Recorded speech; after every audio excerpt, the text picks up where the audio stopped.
ඔන්න වෙනද වගේම සුපුරුදු පරිදි theory of everything YouTube channel එකට සම්බන්ධ වෙන්න සියලු දෙනාට මෙතනදලා මේ YouTube channel එක ඔස්සේම වෙනම segment එකක් යටතේ විදුලි කාර්මික ශිල්පය පිළිබඳ තොරතුරු එකතු කරන්න බලාපොරොත්තු වෙනවා.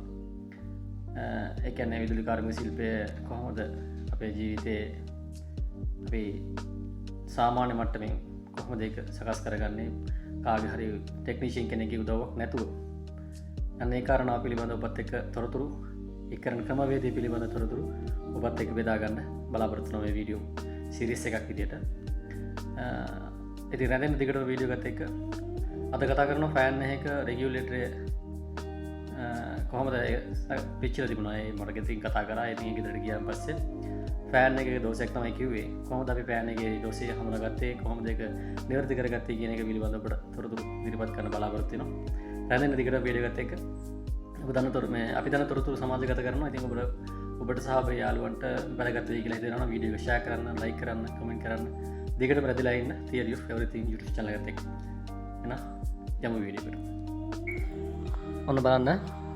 අපි මොකක් හරි දෙයක දෝෂයක් නිවැරදි කරන්න හෝ ඒක යථා තත්ත්වයට පත් කරන්න නම් අපි දැනගෙන ඉන්න ඕන කාරණාවක් තියෙනවා. ඒ තමයි ඒ ඇත්තටම කොහොමද යාන්ත්‍රණය සිද්ධ වෙන්නේ, ඒ යාන්ත්‍රණය ක්‍රියාත්මක වෙන්න ක්‍රමවේදය මොකක්ද කියන එක ගැන ලොකු හොඳ අවබෝධයක් තියෙන්න ඕන. හොඳ පැහැදිලි අවබෝධයක් තියෙන්න ඕන. නැත්තම් කවදාවත් අපිට දෝෂේ निराකරණය කරගන්න බෑ. ඒක හරියට දොස්තර කෙනෙක් බෙහෙත් දෙන්න කලින් හරියට ලෙඩේ අධ්‍යයනය කරලා තියෙන්න ඕන වගේ ක්‍රමයක්. නිසා මම පැහැදිලි කරනවා කොහොමද මේ ෆෑන් එක ක්‍රියාත්මක වෙන්නේ, මොකක්ද ක්‍රමවේදය කියලා. ඊට පස්සේ පුළුවන් අපිට දෝෂය අඳුරගන්න. ඔබට පේනවා ඇති මෙතන තියෙනවා MCB 16ක බ්‍රේකර් එකක්. අපි දන්නවා නිවසේක විදුලි සැපයුම ප්‍රධාන අග දෙකක් යට තියෙනවා. ඒ කියන්නේ ප්‍රධාන ධාරාව ඊට පස්සේ නියුට්‍රල් ධාරාව විදියට, ඊට පස්සේ ඇවිදින් ප්‍රධාන ඩිස්ට්‍රිබියුෂන් බෝඩ් එකෙන් එක MCB එකක් විදියට තියෙන 16 MCB එකක් මම මේ සඳහන් කරලා තියෙන විදියට ඒකේ එක ධන අග්‍රයක් මෙන්න මේ විදියට අපිට පේනවා ඇති. මෙන්න මේ හරියට නිකන් සම්බන්ධ වෙලා තියෙනවා. මේක හැම වෙලාවෙම බිත්තියේ ස්විච් එකක් හරහා ෆෑන් රෙගියුලේටර් එකක් හරහා තමයි සම්බන්ධ වෙන්නේ කෙලින්ම ෆෑන් එකේ රිටර්න් එකට. මේ තියෙන ෆෑන් එකේ රිටර්න් වයර් එක. මෙතන මේ ඩ්‍රොප් වෙනවා. ඒ කියන්නේ හැම වෙලාවෙම මේ කරන්ට් වයර් එක කැඩිලා තියෙනවා. ඒ කියන්නේ අපි මේ විදුලිය විසන්ධි කරගන්නවා මේ හරිය පාලනය කිරීමේ පහසුවට.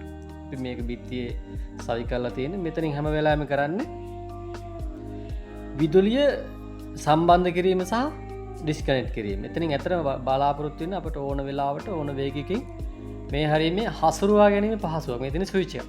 මෙතනින් කරන්නේ විදුලිය එහෙට මෙහෙට යන එක පාලනය කරන එක. හරි. ඊට පස්සේ ඔන්න මෙතනින් අපි ප්‍රධාන ඩිස්ට්‍රිබියුෂන් බෝඩ් එකකින් නියුට්‍රල් වයර් එක සම්බන්ධ කරගෙන ඉනවා.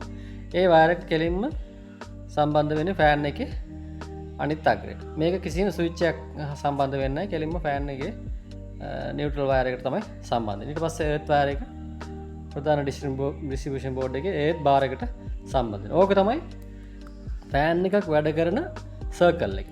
සර්කිට් එක පරිපථ. ඔන්න ඔහම තමයි පරිපථය සැකසෙන්නේ. මේක තමයි පරිපථය.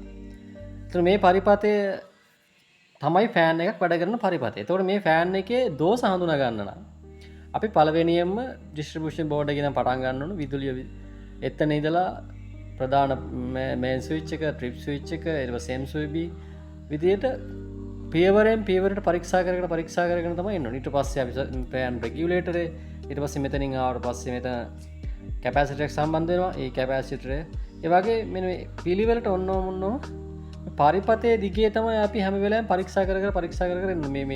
මේ වයර් මැදින් කැඩිලාද නැත්නම් මේ වයර් කැඩිලාද කියන එක පිළිබඳව.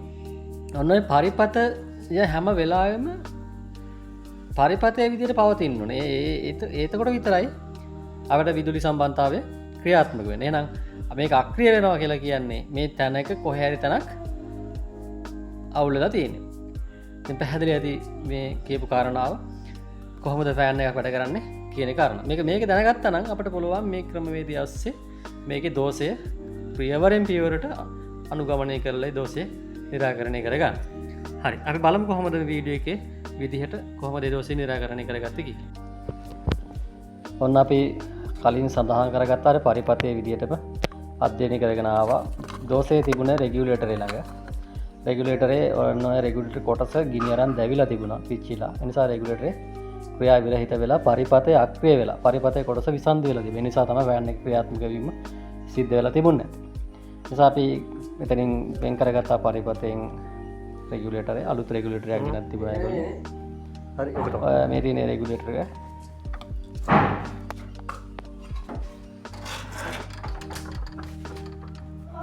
අපි විදුලිය දාලා ඔබට පෙන්වන්නම්. ඔන්න ටෙස්ටරේ සඳහන් කරපු MCB එකේ හරහා ටෙස්ටරේ දැල් වෙනවා.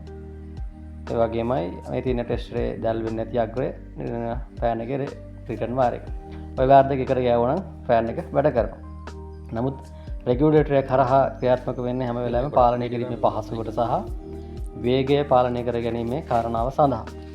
ඒ නිසා ඔන්න කලින් එකේ ඉවත් කරපු කනෙක්ටර් කොටස අයින් කරගෙන එකේ කොටසක් ෆෑන් එකේ රිටර්න් වයර් එකට අනිත් කොටස ප්‍රධාන ඩිස්ට්‍රිබියුෂන් බෝඩ් එකේ MCB එක හරහා එන විදුලිය සම්බන්ධ කරගෙන රෙගියුලේටරේ හරහා තමයි දැන් පරිපතය අපි කලින් සඳහන් කරපු ආකාරයට ක්‍රියාත්මක වෙන්නේ.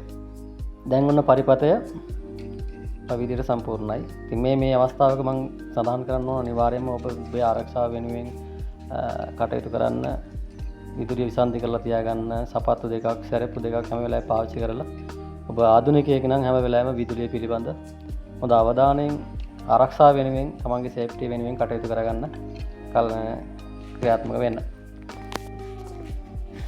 ඔන්න අපි නැවත විදුලිය ක්‍රියාත්මක කරලා අපි බලමු කොහොමද පරිපතය සම්පූර්ණ වෙලා මේ පෑන් එක ක්‍රියාත්මක වෙන්නේ කියලා.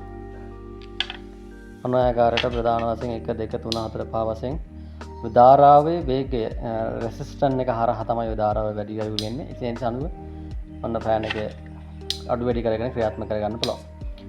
පැහැදිලි ඇති දෝෂය निराකරණය කරගත් ආකාරය ඔන්න ඔබටත් පුළුවන් මේ ආකාරයට තමන්ගේ නිවසේ දෙයක් තියෙනවා නම් මුලින්ම පරිපතය අධ්‍යයනය කරන්න, ඊට පස්සේ ක්‍රමවේදය අධ්‍යයනය කරන්න.